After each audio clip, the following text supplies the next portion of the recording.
Hello, welcome to Love Bay Radio. Welcome to the Mental Health Hour. I am Dr. Tapo. I always say it's a pleasure to spend this next hour with you, and indeed it is. From around the globe, wherever you're listening, thank you for tuning in. Thank you for spending this time learning and growing together, supporting each other with compassion. This week has it's been a rather busy month already. I know some listeners don't like what I said, but time is flying and we're in the middle of November already. And we've been talking about triggers because the holidays are coming up. A lot of people get triggered by the holidays themselves. So we've been talking about triggers, how to identify your triggers, how to know if they are indeed triggers, and how you can start to manage them. Um, just a brief recap, when we're talking about triggers, we're not talking about discomfort. Now, there's a huge difference between you being triggered and you feeling uncomfortable about a situation or a circumstance, even about a memory. Discomfort is not the same as the types of triggers we're talking about. But before I go any further, if you want to get in touch, if you have questions, comments, experiences you want to share, you can text or call 437-778-3299 or email infolovebay@gmail.com. 437-778-3299. I'd love to hear from you. What are you thinking? What are your questions? What has been your experience with triggers? And how are you doing just generally? Okay, so there is a difference between being triggered and feeling uncomfortable. Last week, I explained that feelings are when we attach thoughts to emotions, and emotions, similar to triggers, are very quick, very reactive, very brief, and spontaneous.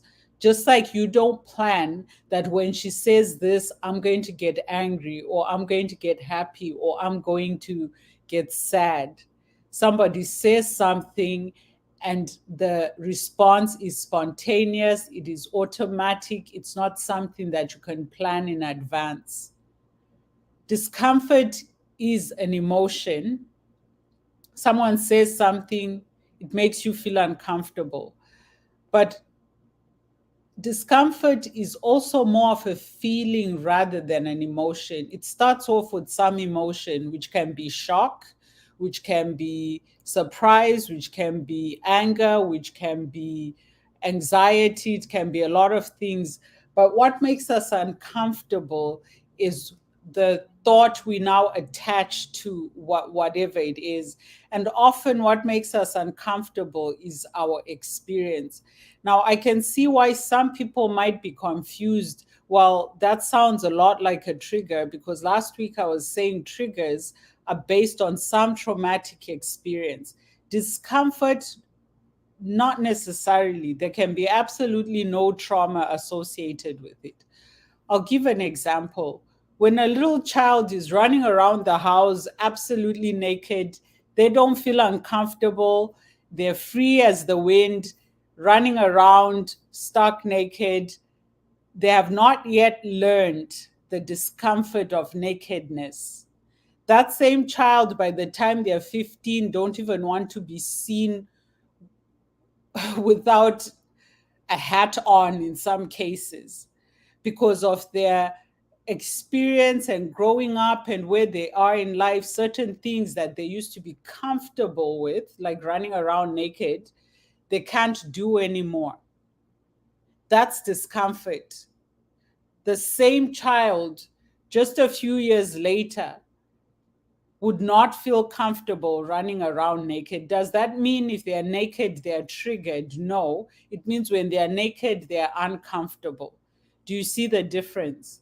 So, discomfort or feeling uncomfortable about a thing or situation is not necessarily a trigger. Having said that, triggers are uncomfortable. It's not something, and I said this last week, you can't sit in your trigger and say, oh, I'm just going to sit here while I'm being triggered. It doesn't work that way. But you can say, I'm going to sit here while I'm feeling uncomfortable. There's a difference between discomfort or feeling uncomfortable and a trigger. Okay? So being triggered means that you've experienced a strong negative emotional reaction that is spontaneous, that is unplanned, and often uncontrollable. We can control how we manage our triggers, but normally we can't control the trigger itself. That's why I give the example, once you pull the trigger on a gun and the ammunition is out of the barrel, there's no taking it back, there's no slowing it down, there's no even changing its trajectory. It's out, it's been pulled, it's shot, it's out. But how you manage the trigger when it has happened is critical to your well-being and to managing future triggers and being careful about being re-traumatized, because that's the thing with triggers. They are a risk of being re-traumatized in much the same way. So last week and the week before, I explained that a trigger is attached to some traumatic experience or event in the past.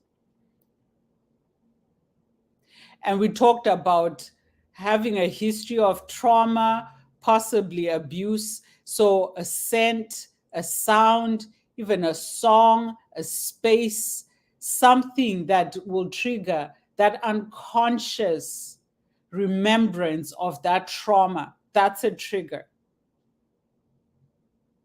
And often the stimuli, like I said, it's not something that we're immediately aware of. It takes people time to understand or realize, like, oh my goodness, I'm triggered by cinnamon.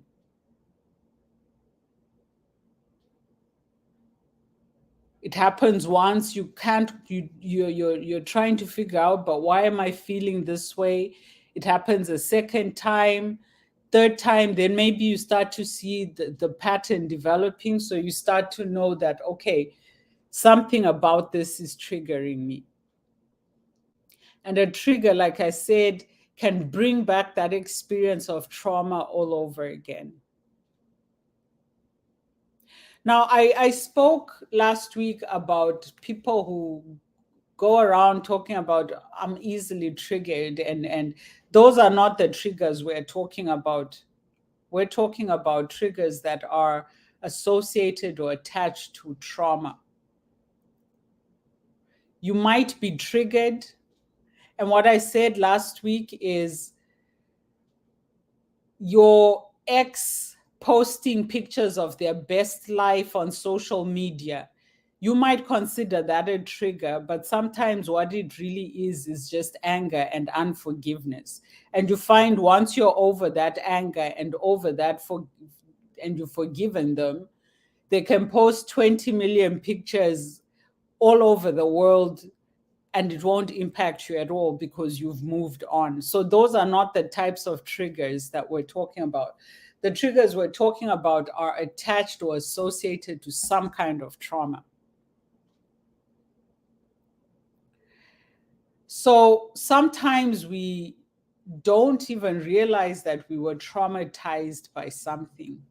I'll give an example. When I was younger, I loved baking quite a bit, but I've also always been car sick, especially long distances.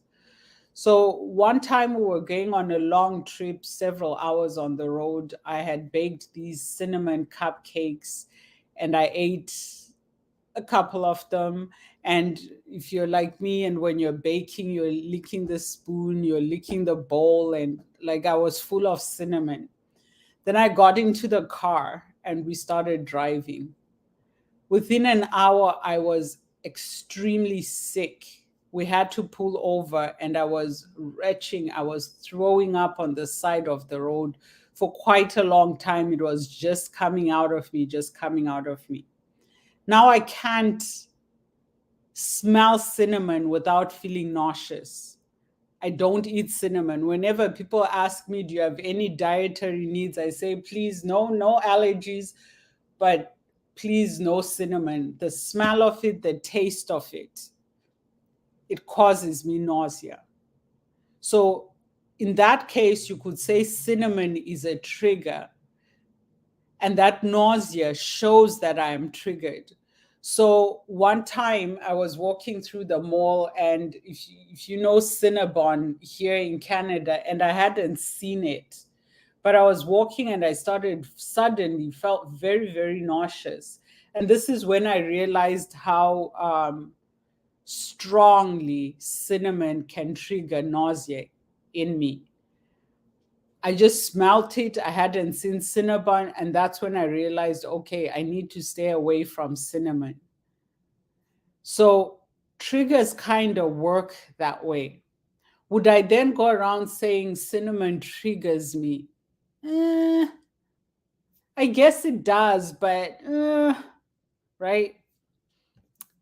Was it a traumatic event to be on the side of the road throwing up? I wouldn't say it was. It happened. I'm over it.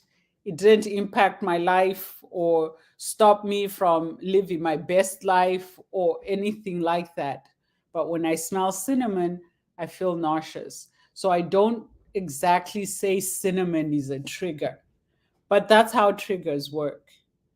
And like I said before, sometimes you're not conscious that this is a trigger. And it takes several experiences of that trigger to finally make the connection.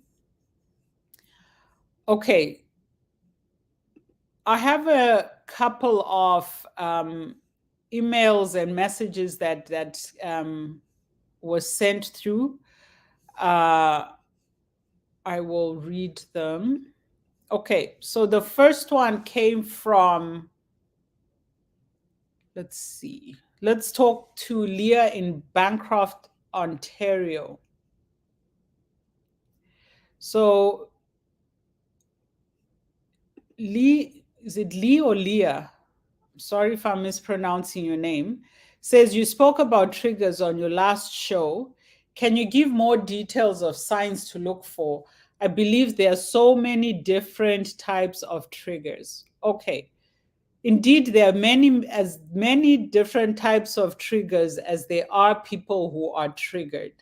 And what that means is there is no magic elf kingdom somewhere that decides if this person suffered this type of trauma, we will assign them this trigger. It doesn't work that way.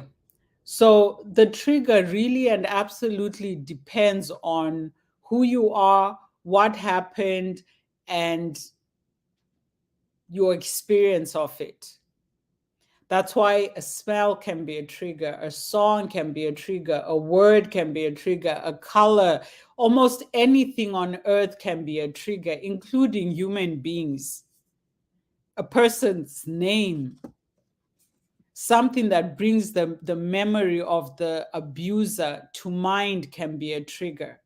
So there are many, many different types of triggers, as many triggers as there are people who are triggered. And people can experience the same event and the same trauma, but that doesn't mean they'll have the same trigger. It again depends on each individual.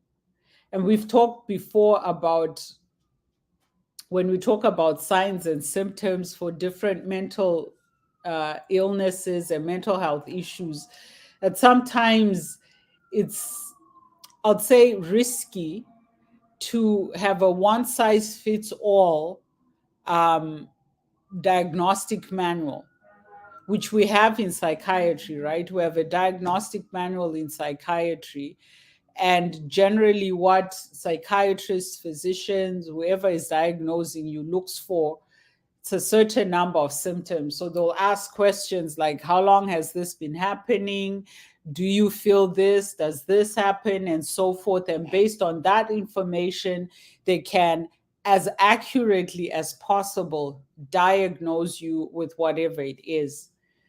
Now, one thing we have found is a lot of the diagnostic signs and symptoms in our DSM series, I'll call it that because there have been a number over the years, it doesn't account for cultural differences. And what that means is people who are not, I'll say, Eurocentric are often misdiagnosed because they come from a different culture with different values and practices and experiences and opportunities. So they're often misdiagnosed. Also, racism comes into that, and other forms of discrimination come into that, so that people end up misdiagnosed. More recently, more and more, another example, Black women, for example, have started speaking up about their experiences of ADHD, which is attention deficit hyperactivity disorder. And this is one demographic that would not typically be diagnosed with ADHD. The way ADHD looks in them is also very different from the way it looks generally in boys, but also more specifically in white boys who here in North America would be more likely to be diagnosed with ADHD than any other demographic. So they've started talking about their experiences of ADHD, and what we're seeing is what they describe is not something that would be easily captured as signs and symptoms of ADHD, and mostly because of their culture, also racism, also stereotypes and stuff like that. So psychiatrists, psychologists, educationalists were not diagnosing Black girls with ADHD even when they had it and needed intervention, because their symptoms are not typical to what is expected of the diagnosis. Does that mean they don't have ADHD? No. It means we need to account for cultural differences. And so it's the same thing with triggers. It's also the same thing with trauma. As an immigrant who has worked with a lot of immigrants in therapy, one thing I've discovered, and this is immigrants really from around the globe, I've worked with South American, Latina women and girls, a few men as well. I've worked with Asians, East Asian, West Asian, South Asian. I've worked with Middle Easterns. I've worked with Africans. When you live in Canada, eventually you work with a lot of demographics. And what I've found in terms of trauma and a lot of immigrants is they don't realize they were traumatized until they come here. Because in a lot of cultures, you get on with it. In a lot of cultures, things are swept under the rug. In a lot of cultures, there's an emphasis on forgiveness, which is not a bad thing. I'm not saying that's not a bad thing. There's an emphasis on forgiveness. There's an emphasis on valuing family and relationships and so forth. So if an uncle sexually assaulted you as a kid, you are likely to spend the rest of your life seeing this uncle regularly and no one would bat an eyelid. So you kind of feel like you have to get on with it, and that. But when they come here, they have the opportunity to seek therapy. A number of you have written in and said in your countries, there's no mental hospitals. Finding a therapist is hard and expensive. So when you come here to the West and it's a lot more accessible, a lot of immigrants now have the opportunity to work through the trauma that they experienced, meaning they now have the opportunity to understand their triggers as well. Leaving your country and coming to a new one doesn't mean that trauma won't follow you. It doesn't mean you won't get triggered. If that trauma happened, seek help. Seek help. If you know that there's times when it's just so much pain, it's debilitating, you don't want to get out of bed, it feels like you've been knocked down and you don't know how to get up, and you know it's because you're thinking about what happened in your childhood or even last year or whatever it is, seek help. Seek help. So different types of triggers, as much as we have different types of people, triggers are really an individual experience. Like I said, two people can experience the exact same accident, be involved in the same trauma, but that trauma hits differently and they can develop different triggers. Now, if you experience trauma, does that mean automatically you will have a trigger? Not necessarily. But that's why you need to see a therapist to figure out, am I being triggered? Why sometimes am I okay? And then all of a sudden, it feels like it's happening to me all over again. Likely you're being triggered by something. And in these situations, yes, a memory can be considered a trigger. If remembering something that happened to you makes you re-experience that trauma. And last week I mentioned you might start sweating, shaking, screaming. It feels like it's happening to you all over again. And it could just be a memory. It could be a nightmare. You're fast asleep, you have this dream, and you wake up, your body in shock and reacting to some stimuli, and it was just a dream. It could be that that trauma is still impacting you in a very hard way and you need to seek help. Okay. um Talking about diagnosis, we have Robert from Sacramento, California. Now, I've been to Sacramento.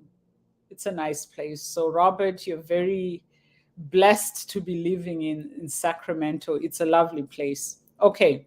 So, Robert says, I was told by a therapist not to focus on my diagnosis, but to focus on a solution. Okay.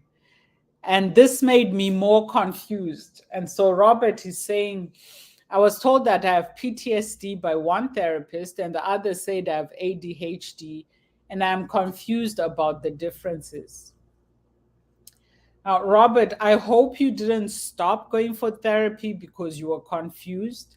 It is normal to be confused by therapy, especially when you first start wading in those waters.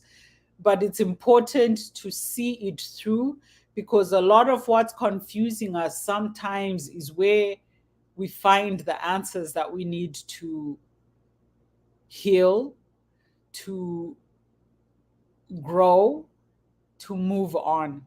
Okay. So I can understand why a therapist says don't focus on the diagnosis, focus on a solution. There is something called solution focused therapy. So it might be that's what your therapist was alluding to. Maybe that is the modality that they use in their clinic. Solution focused therapy is more about, okay, so we know what the problem is. Let's not linger on that. Let's find a solution. Now, when we talk about diagnosis, and I've said this a number of times, we can't really talk about the same way we might say, I had the flu last week, or even I had COVID last week, and now I'm fully recovered. Mental health doesn't quite work that way. It is likely if you've been diagnosed with something, you will experience it at some level for the rest of your life.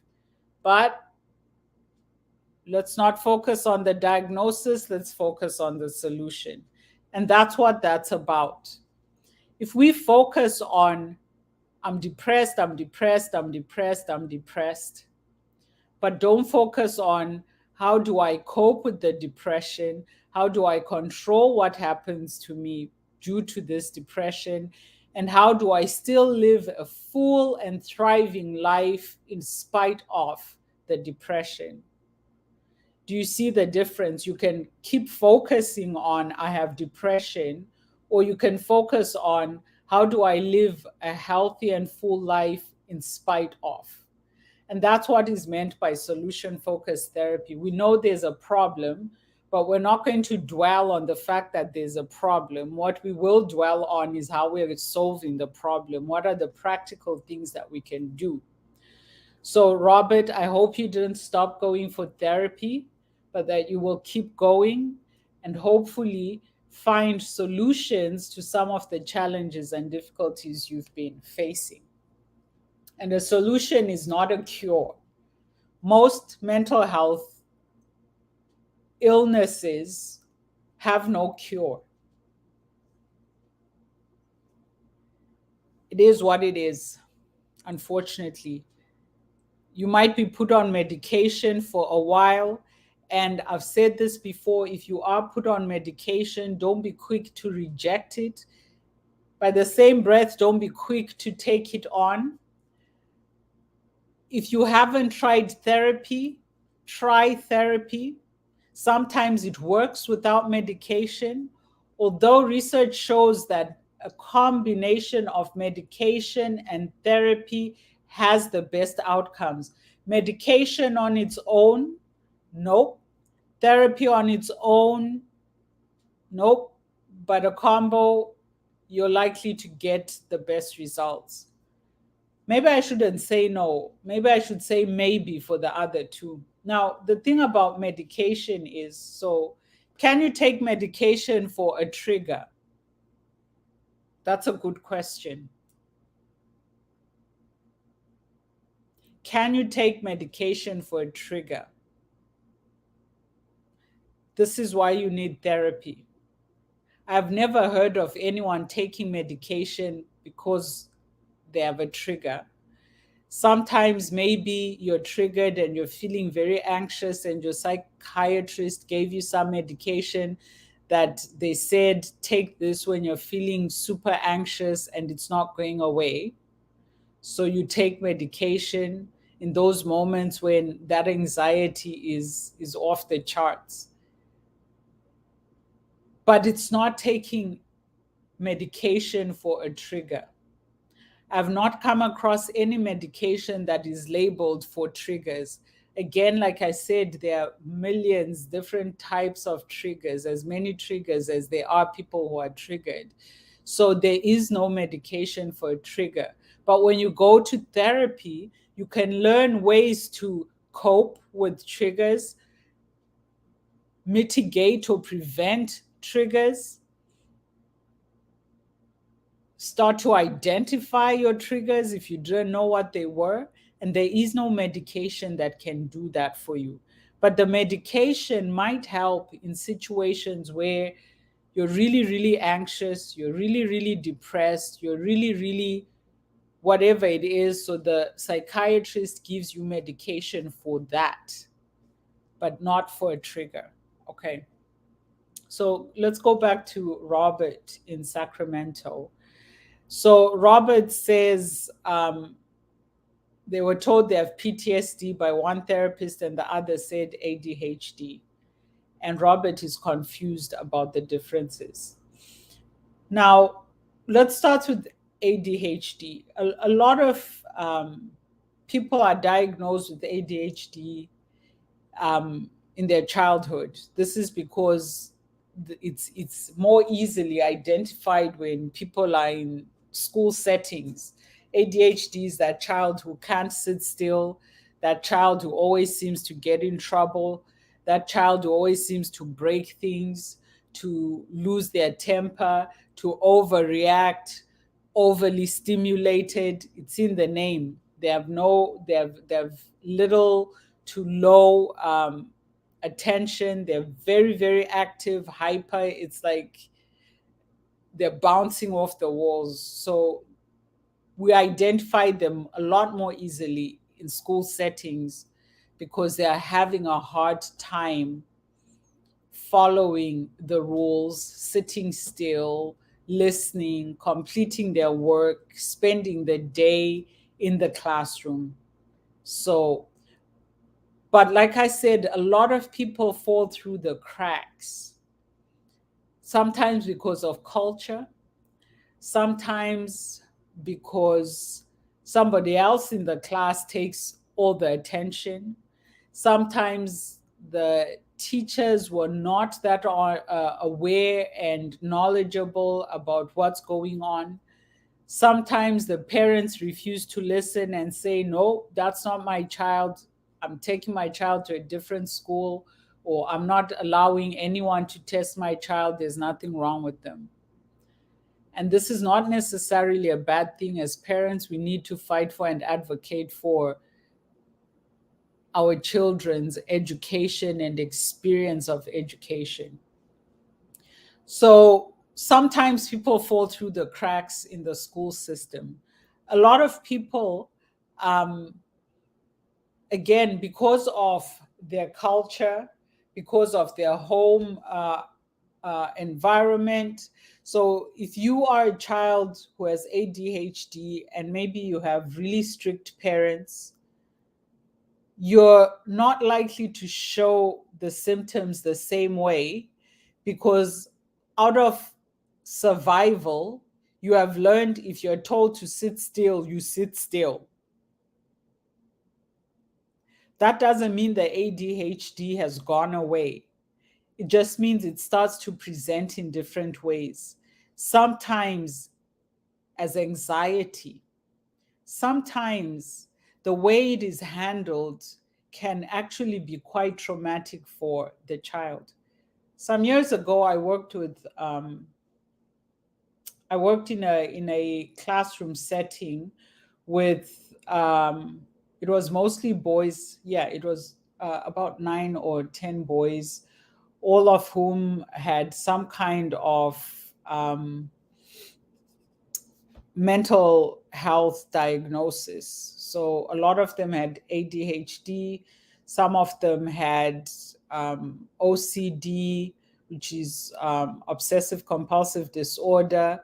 One boy had Tourette's syndrome, which meant he couldn't control. Sometimes he would blurt out things inappropriately, and he couldn't control that. And he actually had OCD, Tourette's syndrome, ADHD, and anxiety. And these kids were between, I'd say, 8 and 12 years old, and they were in this classroom, in this special classroom, because they couldn't cope in any other learning environment. They had started off school in various places, were always getting in trouble, were always struggling, falling behind, so they brought them into this special classroom. And a lot of them had anxiety. Quite a few of them had depression, were self-harming, suicidal ideation as well. And this is because for a long time they had been trying to cope in the mainstream classroom. These are kids that are often as shocked as you are when they do something, because it's not like they're sitting there planning, let me do this. But because of the ADHD, they have a hard time with impulse control.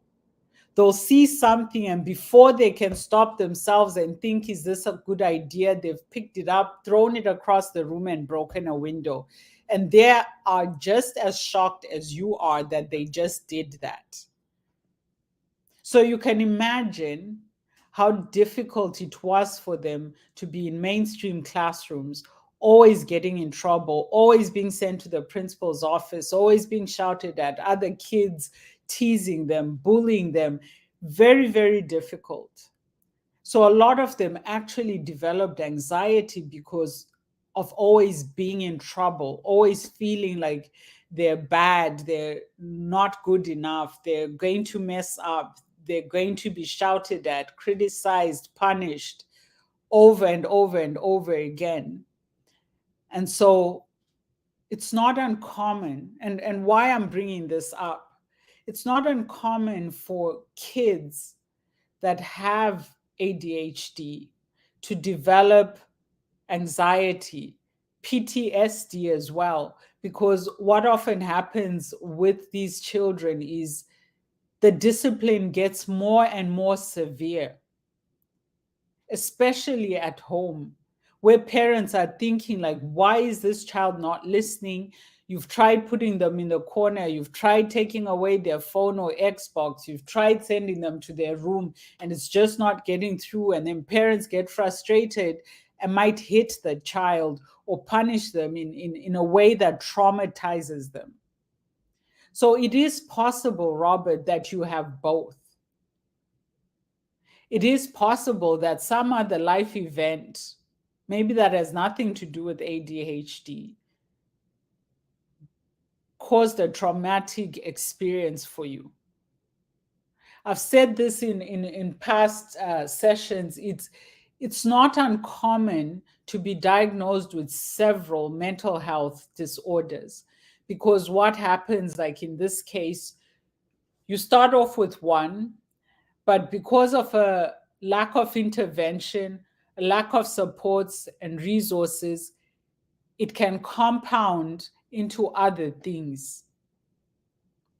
People who have anxiety, I can't remember the statistic exactly, but I believe it's over 70% are also diagnosed with depression, and vice versa. I've known people that were diagnosed with ADHD, like I said, in their childhood. And as adults, they have depression, they have anxiety, they have OCD, they have a lot of other conditions. Because without the right intervention on time, and parents and educators that understand the kinds of supports and systems that need to be in place for that child, they grow up trying to survive this thing that they cannot control. So it might be, Robert, that you do have both. And these different therapists, because of the work they were doing, zoned in on one instead of the other. It doesn't mean that they're wrong. They might be. Misdiagnosis is also, unfortunately, a very real thing. But it might be that they might have, through their different modalities and the work that they were doing with you, zoned in on a specific condition. Just like I said, most people diagnosed with depression also end up with an anxiety diagnosis or vice versa. Does that mean that doctor will give you a pill for depression and a pill for anxiety? In a lot of cases, no. The doctor will choose to treat one with the hope that if I treat this, it will also lessen the other thing. And that's where therapy comes in. So medication, and I've said this a number of times, medication does not cure you. It just helps you from a physiological, biological level to cope with what's happening. So that medication works directly on the chemicals, hormones, and so forth in your body, in your brain, the physical, biological brain.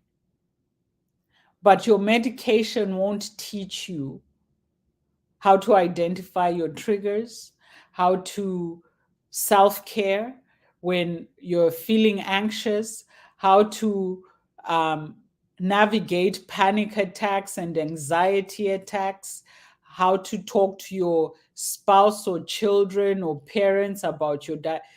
The therapist does all that with you. They give you practical coping skills that ensure you still have a great life in spite of that diagnosis. That's why you go to therapy. And if you do need the medication, still go for therapy. Sometimes your doctor will say, try therapy first, because a lot of people have found success just by doing therapy, because it teaches you the skills you need to manage whatever that condition is. Medication doesn't do that for you. Medication will help on a physiological level, on that biological level, but it won't help you learn the skills you need. Like even in interpersonal relationships, people with mental health diagnosis have a really hard time, for example, in romantic relationships. A lot of us are with partners that don't understand what exactly do you mean you have anxiety. So what? Like, get over it. They don't understand when it's you being childish or you having a panic attack. They don't understand when you suddenly shut down and need a few days to calm down. But through therapy, you can get the help you need with your spouse, with your partner, with your family to figure out, okay, what is going on? How do we best manage this? And how do we protect our relationship while protecting each other? Okay.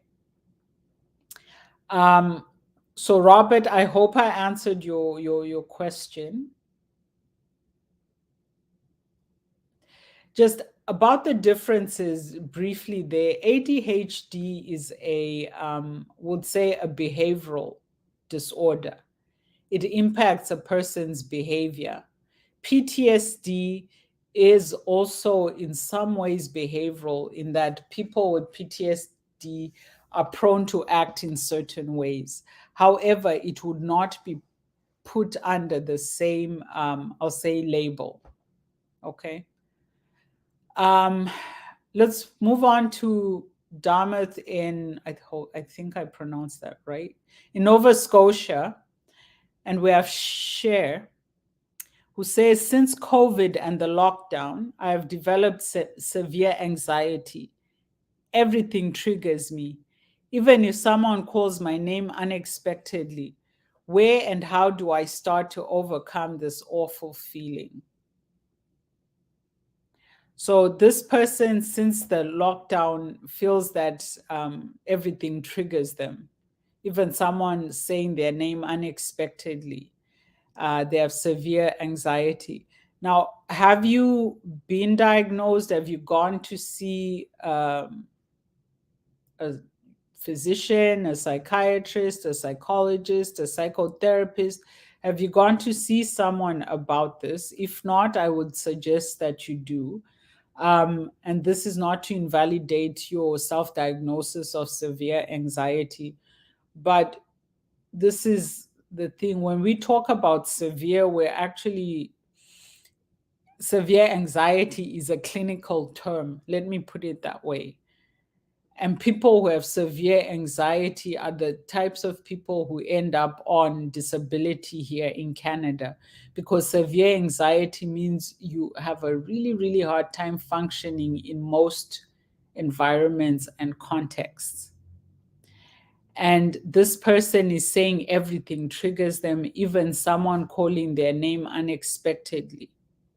And that does sound severe, because how many times do people call our names expectedly?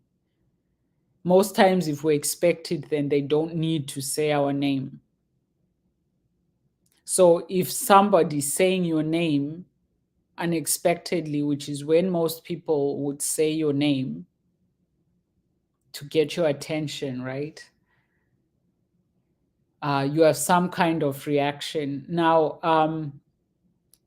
I don't know what the awful feeling you're describing is or you are referencing is. It would be helpful to know exactly what that feeling is, because triggers uh, can bring up different emotions. And I think we spoke about this last week. Some people can react in an angry way, some people freeze, some people, it's a fight, flight, or freeze, right? But even just these three categories is oversimplifying it. So, what is the awful feeling you're talking about? And where and how do I start over in therapy? That's where and how therapy. If you have severe anxiety, I hope you're getting help. And this is something that you can bring up with your therapist. That is where and how you start to overcome anything that this severe that is happening to you since the lockdown. And a lot of people, I myself have noticed certain changes in me since COVID. My attention span is a lot shorter. I have a difficult time concentrating these last few years since COVID. Um, so for me, that's one of the things. Also, my memory, and I think you just noticed that there. But for a lot of us, COVID did something to us. Some more severe than others, and although it's not something we talk about much anymore, and we're kind of living in this post COVID world where, as far as a lot of people are concerned, things have gone back to normal. We do need to take some kind of self inventory. Where am I? It could be your concentration, it could be uh, your memory. A lot of people wrote in over the months about excessive eating, gaining weight. So it could have affected us in our dietary and physical habits. Um, I know a lot of people talk about insomnia, not being able to sleep through the night anymore. Uh, a lot of things, a lot. I spoke about the woman whose mother spent so much of the pandemic on her own. That isolation is something she still hasn't recovered from. So I want to acknowledge that the lockdown, the pandemic did something to a lot of us as individuals, as families, as social circles and communities and society. It changed us in ways that we will be seeing for a while. We know, for example, young people, our Gen Z, young adults, more and more are being diagnosed with anxiety and depression. And this can actually be linked to their experiences of the pandemic. So, share in Nova Scotia, go see a therapist. That is the answer to your question. Where and how do you start to overcome this awful feeling? Go for therapy. Robert, I hope you're still going for therapy. Don't give up. If you are confused, share that with your therapist. I'm confused. Ask as many questions as you need to, and then answer as many questions as you can, because that's how your therapist will help you.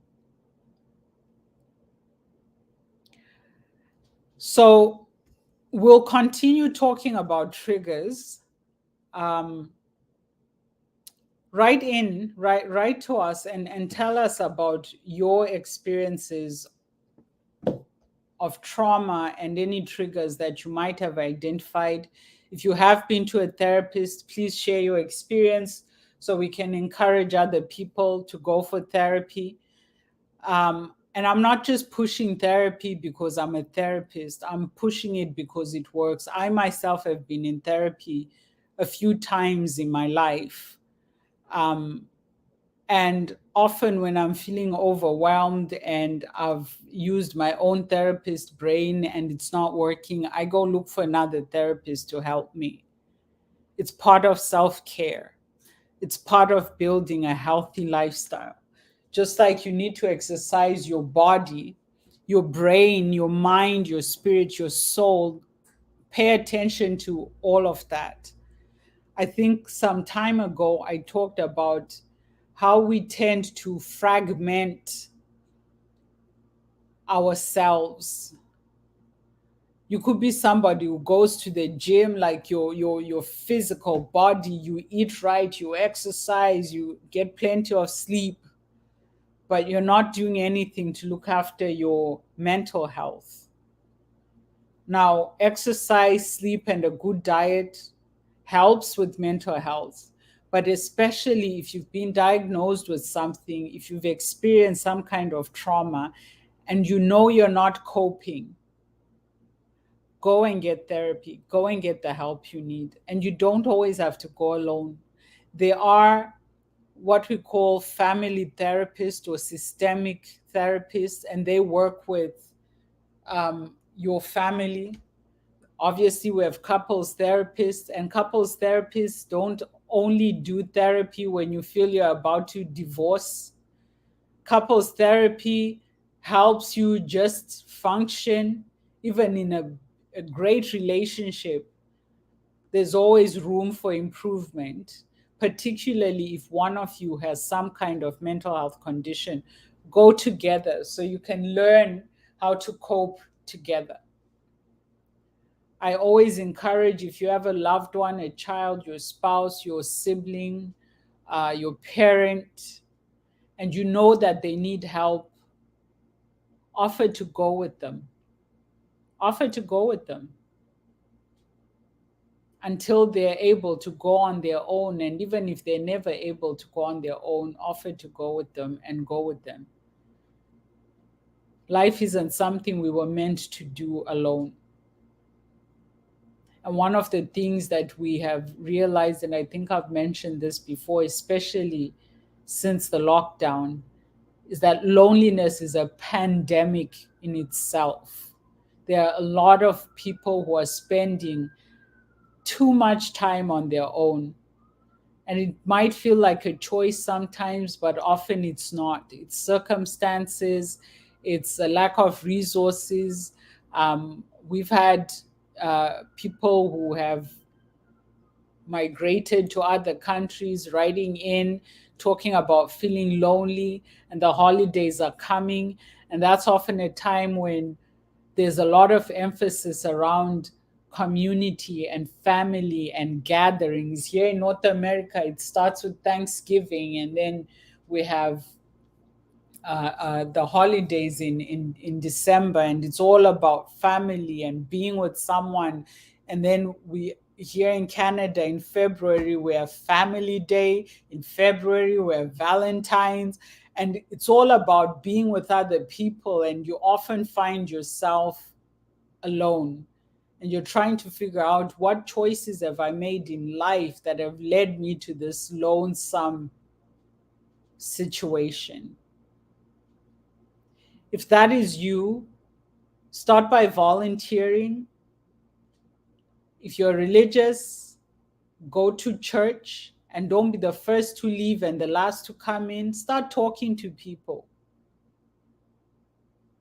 When I worked with children who had a hard time and they'll talk about, I don't have any friends in school, I'll ask them, have you tried to be somebody's friend? Like, look for the loneliest kid apart from yourself and go offer that kid friendship, because that kid will understand what you've been through and you understand what they're going through. To be a friend is the best way to make friends. So start reaching out to people. Sometimes we make the mistake of expecting so and so should be calling me. Why are they not texting me? Why are they not calling me? I'm the one who has suffered, or I'm the older one, or I'm the this, and it's all about status. And because of your status, who should call who? In the meantime, you're lonely. Reach out to people. Don't let your pride keep you in a place of loneliness. Now, I've veered off the topic a little bit, the topic of triggers, but I believe this is important. Why? Because loneliness itself is a trigger.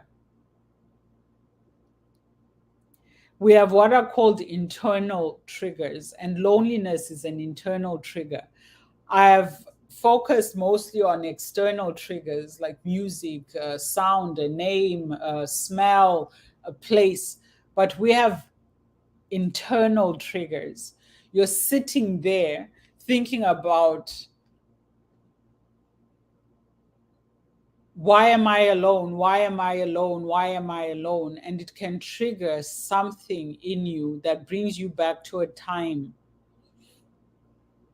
where you experience some trauma because of that loneliness.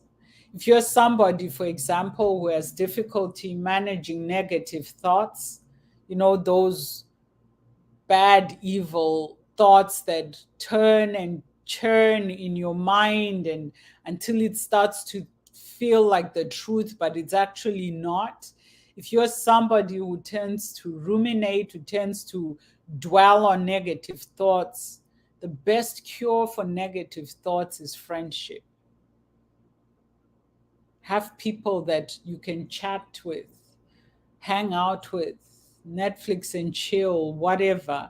So you're not sitting there by yourself, stuck in your negative thoughts, stuck in ruminating and remembering your trauma, your difficulties, your pain, your hurt.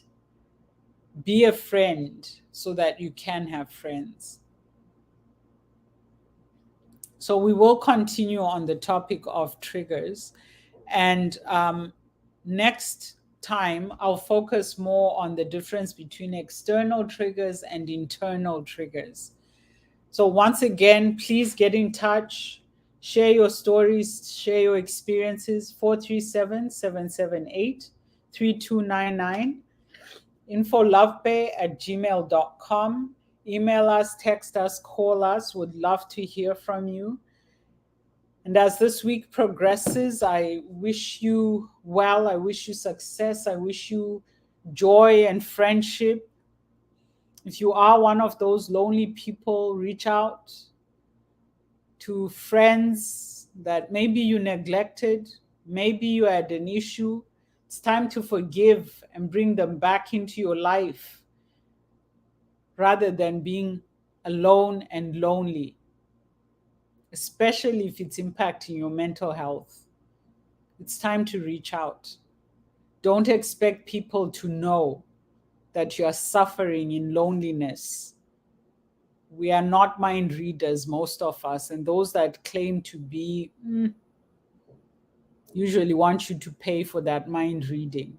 So call people, forgive, forget, call people, reconnect with friends, and don't allow yourself to sit in that loneliness that is impacting your mental health. Thank you again for spending this time with me on Mental Health Hour. Get in touch. Take care of yourselves. Take care of your loved ones. Be kind, be compassionate, be humble. I think we need to speak more on humility, because so many of us are stuck in situations because of pride. So reflect on what is keeping you lonely and disconnected from people. And let's try and correct that before the holidays. Have a great week.